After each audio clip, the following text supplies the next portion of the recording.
Herkese merhaba arkadaşlar, kanalımıza hoş geldiniz. Bugün sizler için Afra Saraçoğlu'ndan yepyeni haberler hazırladım. Afra Saraçoğlu son yıllarda Türk televizyon ve sinema dünyasında hızla yükselen, genç yaşına rağmen güçlü bir ekran etkisi yaratmayı başaran isimlerden biri olarak öne çıkar. 1997 yılında Balıkesir'de doğan oyuncu kariyerine 2016 yılında adım atarak kısa sürede geniş bir izleyici kitlesine ulaşmayı başardı. Onu farklı kılan en önemli özellik enerjik ve doğal oyunculuğunu derinlikli bir duyguyla birleştirmesidir.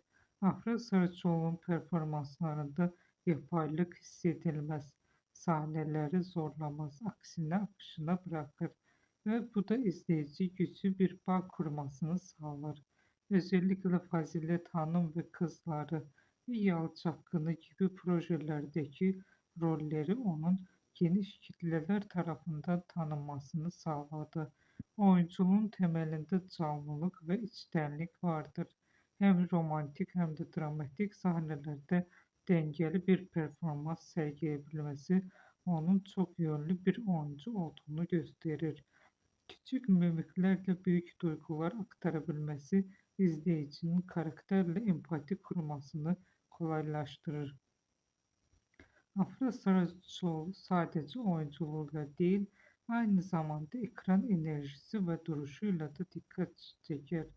Genç yaşına rağmen disiplinli kariyer yaklaşımı onu kısa sürede sektörün öne çıkan kimliklerinden biri haline getirmiştir.